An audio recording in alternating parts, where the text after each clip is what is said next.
नमस्कार दोस्तों, मैं हूं कशिश और आप देख रहे हैं सक्सेस पॉइंटर क्लासेस। आज की वीडियो में हम देखेंगे एमपीटेट, यूपीटेट, सीटेट एग्जाम से संबंधित इंपॉर्टेंट क्वेश्चन, पेडागोजी से संबंधित। चलो वीडियो शुरू करते हैं।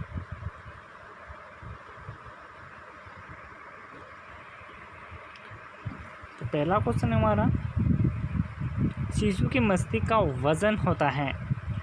शिशु की मस्तिष्क का वजन होता है 350 ग्राम। क्वेश्चन नंबर 2, वयस्क व्यक्ति की मस्तिष्क का वजन होता है। वयस्क व्यक्ति की मस्तिष्क का वजन होता है 1400 ग्राम। क्वेश्चन नंबर 3, 2 बार आने वाले दांतों की संख्या है। 2 बार आने वाले दांतों की संख्या है 20। क्वेश्चन नंबर 4, मनुष्य एक सामाजिक प्राणी है, ये कथन किसका है? मनुष्य एक सामाजिक प्राणी है, ये कथन अरस्तु का कथन है। क्वेश्चन नंबर 5, बालक में सामाजिकरण का प्रारंभ किस अवस्था में होता है? बालक में सामाजिकरण का प्रारंभ शैशव अवस्था में होता है। क्वेश्चन नंबर 6, बालक में सामाजिकरण किस अवस्था में पूर्ण होता है? तो बालक में सामाजिकरण किशोर अवस्था में पूर्ण हो जाता है। क्वेश्चन नंबर 7, बालक की गिरोही की अवस्था किस अवस्था को कहा जाता है? बाल्य अवस्थाओं को गिरोह की अवस्था कहा जाता है या कहा गया है। क्वेश्चन नंबर 8, बालक में नकारात्मक सोच किस अवस्था में उत्पन्न होती है? बालक में नकारात्मक सोच किशोर अवस्था में उत्पन्न होती है। क्वेश्चन नंबर 9, सामाजिक अधिगमन का सिद्धांत किसने दिया? सामाजिक अधिगम का सिद्धांत बडोरा और ब्लाल्टन ने दिया था। क्वेश्चन नंबर 10, मनोसामाजिक विकास का सिद्धांत किसने दिया? मनोसामाजिक विकास का सिद्धांत एरिक्सन ने दिया था। क्वेश्चन नंबर 11, वर्तमान में विश्वविद्यालय जाने की उम्र है। वर्तमान में विद्यालय जाने की अवस्था है या उम्र है। वर्तमान में विद्यालय जाने की उम्र है 3 वर्ष। क्वेश्चन नंबर 12, औपचारिक शिक्षा प्रारंभ होने की उम्र है। औपचारिक शिक्षा प्रारंभ होने की उम्र है 6 वर्ष। क्वेश्चन नंबर 13, शर्म की अवस्था कहा जाता है। बाल्य अवस्था को शर्म की अवस्था कहा जाता है। क्वेश्चन नंबर 14, अनुकरण की अवस्था कहा जाता है। शैशव अवस्था को अनुकरण की अवस्था कहा जाता है। क्वेश्चन नंबर 15, स्वप्रेम की भावना किस अवस्था में होती है? शैशव अवस्था में स्वप्रेम की भावना होती है। क्वेश्चन नंबर 16, सामाजिकता को मापने की विधि है। सामाजिकता की मापने की विधि है सोमेस्ट्री। सोमेस्ट्री एक सामाजिकता को मापने की विधि है।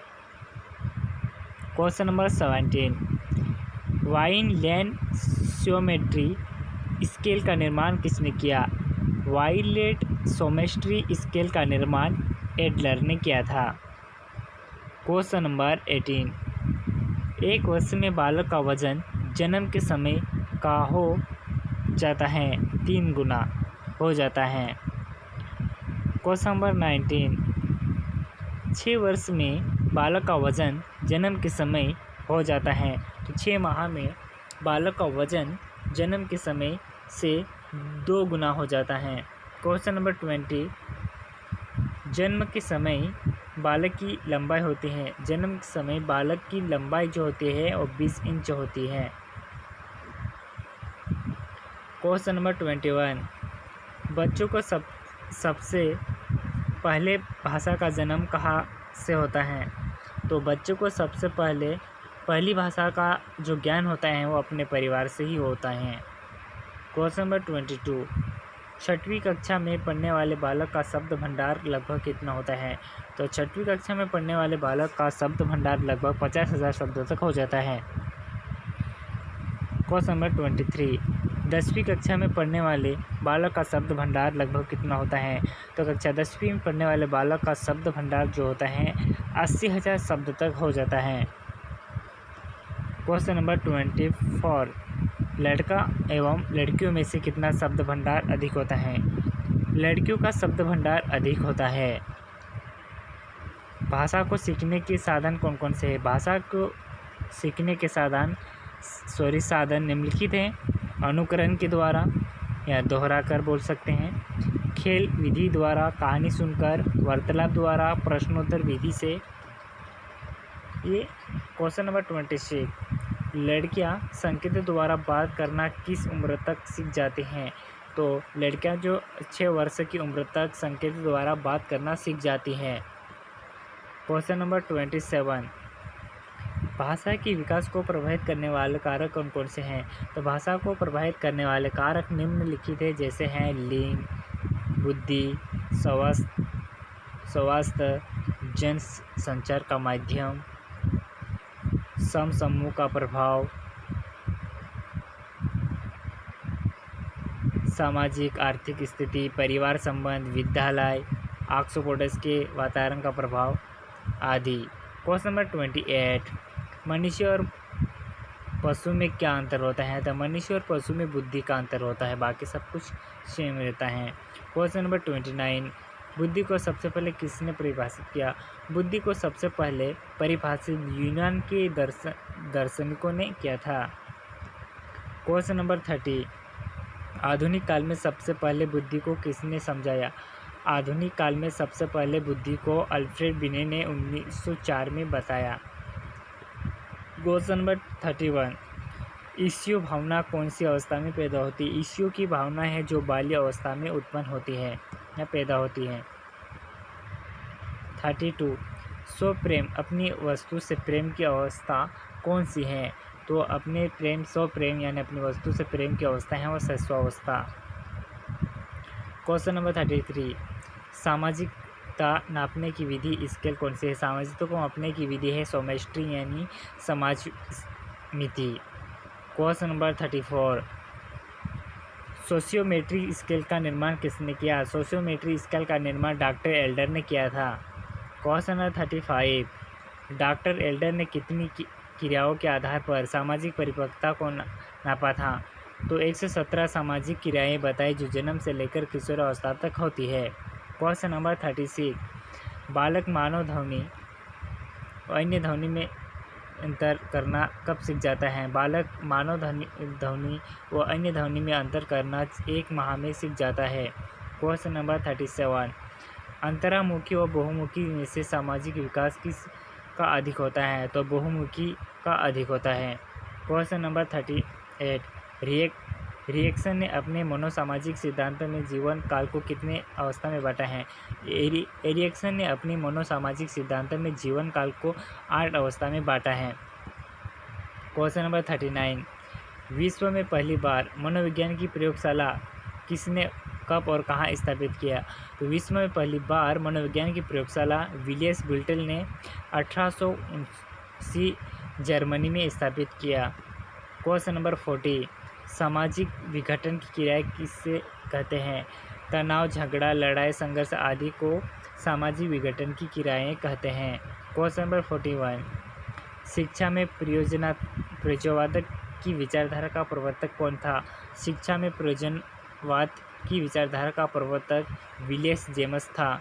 क्वेश्चन नंबर 42, बच्चों के लिए सबसे उत्तम शिक्षक वह है जो स्वयं बालक जैसा हो, यह कथन किसका है? तो यह है मेंकेल ने कहा। शिक्षक आचार संहिता क्या है? शिक्षकों के मानक व्यवहार की सूचक पुस्तिका। क्वेश्चन नंबर 44, शिक्षकों की योग्यताओं, प्रयासों एवं उनके व्यवहार का सही मूल्यांकन किसके द्वारा किया जा सकता है? शिक्षकों की योग्यता, प्रयासों और उसके व्यवहार का सही मूल्यांकन उनके छात्र द्वारा किया जा सकता है। क्वेश्चन नंबर 45, छात्रों छात्रों के वैज्ञानिक दृष्टिकोण उत्पन्न किसके द्वारा किया जा सकता है? तो वह है तर्क संगत विचारों के प्रस्तुतिकरण के द्वारा किया जा सकता है। क्वेश्चन नंबर 46, सामाजिक समायोजक का कठिन काल किसे कहा जाता है? सामाजिक समायोजन का कठिन काल पूर्व किशोरावस्था को, जो कि लड़कियों एवं लड़कों दोनों में के संदर्भ में है। क्वेश्चन नंबर 47, छात्रों का विश्वास प्राप्त करने हेतु शिक्षक को उनके साथ कैसा व्यवहार करना चाहिए? तो वह है इसको मित्र जैसा व्यवहार करना चाहिए। क्वेश्चन नंबर 48, बच्चों के बौद्धिक विकास के 4 सुस्पष्ट स्तरों को किस विधान द्वारा पहचाना गया है? तो वह जीन पियाजे के द्वारा पहचाना गया है। क्वेश्चन नंबर 49, बालकों की सोच अपूर्णता की अपेक्षा मूर्तक अनुभव एवं प्रतिनियों से होती है, यह अवस्था कौन सी है? यह 7 से 12 वर्ष तक होती है। क्वेश्चन नंबर 50, गलफाउंडर ने अभिसारी चिंतन पद का प्रयोग किसके समान अर्थ होता है? तो यह सृजनात्मक के समान अर्थ होता है। आई होप ये वीडियो आपको पसंद आया होगा। वीडियो पसंद आए तो चैनल को सब्सक्राइब कर देना और पास में बेल आइकन आए हुए उसको भी प्रेस कर देना, ताकि अगले वीडियो की नोटिफिकेशन मिल सके हैं। इस चैनल के माध्यम से आप UP TET, CTET, UTET, MP TET की स्पेशली तैयारी कर सकते हैं। इसमें ऐसे ही important question daily video upload किए जाते हैं। तो थैंक यू फॉर वॉचिंग। मिलते हैं नेक्स्ट वीडियो, तब तक के लिए बाय बाय।